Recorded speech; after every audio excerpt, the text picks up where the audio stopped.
Hello दोस्तों, welcome to my YouTube channel filmy man. आपने अक्सर देखा होगा कि इंडियन फिल्म इंडस्ट्री के बड़े बड़े एक्टर्स एक सर्टेन एज के बाद या अपनी पीक पॉपुलैरिटी के बाद पॉलिटिक्स ज्वाइन कर लेते हैं। साउथ हो या बॉलीवुड, हर जगह ये ट्रेंड कॉमन है। आखिर ऐसा क्यों होता है? क्या वजह है कि एक्टर्स पॉलिटिक्स में आना पसंद करते हैं और इसका उनकी करियर पर क्या इफेक्ट पड़ता है? आज हम इसी टॉपिक पर बात करेंगे और कुछ बड़े एक्टर्स जैसे पवन कल्याण और थालापति विजय का भी एग्जाम्पल लेंगे। एक्टर्स पॉलिटिक्स क्यों ज्वाइन करते हैं? पब्लिक पॉपुलैरिटी का फायदा, star power equal to vote bank. Actors already लोगों के बीच काफी पॉपुलर होते हैं, उनका फैन बेस स्ट्रॉन्ग होता है। एक कॉमन पॉलिटिशियन को अपनी पहचान बनाने में सालों लग जाते हैं, लेकिन एक एक्टर सिर्फ अपनी सेलिब्रिटी स्टेटस के वजह से तुरंत अपनी जगह बना लेता है। पब्लिक इन एक्टर्स को ऑलरेडी जानती है, उनकी पर्सनैलिटी और काम से इम्प्रेस्ड होती है, इसलिए उनके जीतने के चांसेस बढ़ जाते हैं। Example, MG. रामचंद्रन तमिलनाडु के एक सुपरहिट एक्टर थे और उनकी पॉपुलैरिटी इतनी ज्यादा थी कि लोग उन्हें भगवान की तरह मानते थे। जब उन्होंने पॉलिटिक्स ज्वाइन की तो उनकी मूवीज की पॉपुलैरिटी डायरेक्ट वोट्स में कन्वर्ट हो गई। सनी देओल का गुरदासपुर से एमपी बनना भी उनकी फिल्मी इमेज, बॉर्डर और गदर जैसी देशभक्ति मूवीज का ही फायदा था। सोशल इम्पैक्ट और रियल लाइफ हीरो बनने की चाहत। कई एक्टर्स सिर्फ नाम और पैसे के लिए नहीं, बल्कि सोसाइटी के लिए कुछ करने के जज्बे से पॉलिटिक्स में आते हैं। उन्हें लगता है कि फिल्मों से सिर्फ एक मैसेज दिया जा सकता है, लेकिन अगर वो पॉलिटिक्स ज्वाइन करे तो असलियत में लोगों के लिए काम कर सकते हैं। एग्जाम्पल, पवन कल्याण ने भी जनसेना पार्टी बनाई जो आंध्र प्रदेश और तेलंगाना में एक्टिव है। उन्होंने पॉलिटिक्स में आने का एक डिसीजन इसलिए लिया क्योंकि उन्हें लगा कि लोगों के असली इश्यूज पर काम करना चाहिए। थालापति विजय भी सोशल इश्यूज पर खुलकर अपनी बात रखते हैं। उनका फैंस के बीच क्रेज और उनका सोशल वर्क दिखाता है कि अगर वो पॉलिटिक्स में आए तो बड़ा इम्पैक्ट डाल सकते हैं। इसलिए वो भी अपने फिल्मी करियर को टाटा बाय बाय कर दिया और पॉलिटिक्स ज्वाइन कर लिया। करियर ट्रांजिशन और future security. Film industry unpredictable है। आज आप सुपरस्टार हो सकते हो, कल कोई नया एक्टर आके आपको रिप्लेस कर सकता है। कई एक्टर्स जब देखते हैं कि उनका फिल्म करियर डिक्लाइन हो रहा है तो वो पॉलिटिक्स को एक स्टेबल ऑप्शन के तौर पर देखने लगते हैं।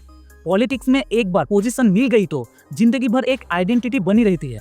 एग्जाम्पल, शत्रुघ्न सिन्हा का फिल्मी करियर धीरे धीरे डिक्लाइन हो रहा था, लेकिन उन्होंने अपनी पहचान पॉलिटिक्स में बना ली। चिरंजीवी ने भी अपनी फिल्मी पॉपुलैरिटी का यूज करके एक पॉलिटिकल पार्टी लॉन्च की थी जो उनकी करियर सिक्योरिटी का एक पार्ट था। पॉलिटिकल पार्टीज का इंटरेस्ट, स्टार पावर का राजनीति में इस्तेमाल। कई बार एक्टर्स पॉलिटिक्स ज्वाइन नहीं करना चाहते, लेकिन पॉलिटिकल पार्टीज उन्हें खुद इनवाइट करती है। हर पार्टी चाहती है कि उनके साथ एक बड़ा सेलिब्रिटी जुड़े ताकि उनका वोटर बेस बढ़ सके। मूवीज की पॉपुलैरिटी का भी फायदा पॉलिटिकल पार्टीज भी उठाना चाहती है। जया बच्चन को भी समाजवादी पार्टी ने राज्यसभा एमपी बनाई क्योंकि उनकी बॉलीवुड आइडेंटिटी लोगों में पार्टी का इन्फ्लुएंस बढ़ाने में मदद करती है। सुपरस्टार रजनीकांत को भी कई पार्टी सपोर्ट कर रही थी क्योंकि वो तमिलनाडु में एक पावरफुल फिगर है।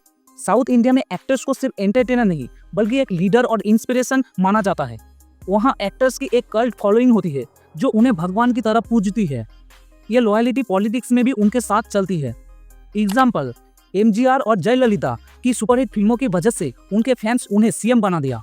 पवन कल्याण के फैंस उनके हर डिसीजन को सपोर्ट करते हैं, इसी वजह से उनका पॉलिटिक्स में स्ट्रॉन्ग होल्ड बना।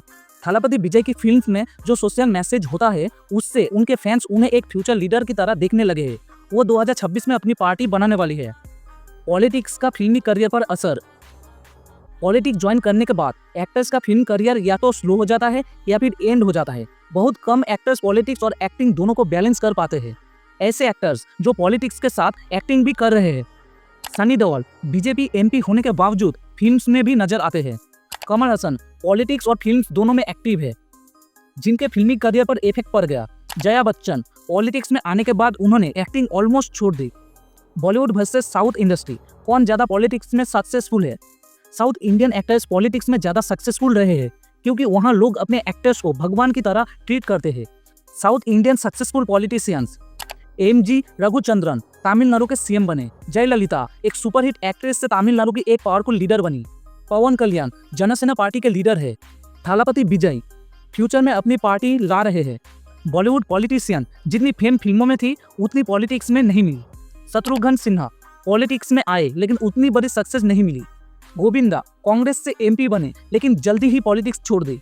तो दोस्तों, यही वजह है कि इंडियन एक्टर्स पॉलिटिक्स ज्वाइन करते हैं। कोई पावर के लिए, कोई सोशल और के लिए और कोई अपनी फ्यूचर सिक्योरिटी के लिए। साउथ के एक्टर्स बॉलीवुड के कंपैरिजन में ज़्यादा सक्सेसफुल रहे हैं और इस ट्रेंड में नए एक्टर्स जैसे पवन कल्याण और थालापति विजय भी शामिल हो रहे हैं। आपको क्या लगता है, क्या एक्टर्स को पॉलिटिक्स ज्वाइन करना चाहिए और थालापति विजय फ्यूचर में एक सक्सेसफुल लीडर बन सकते हैं? कमेंट में बताइए। अगर ये वीडियो पसंद आई हो तो लाइक करें, शेयर करें और चैनल को सब्सक्राइब करें। मिलते हैं नेक्स्ट वीडियो में। धन्यवाद।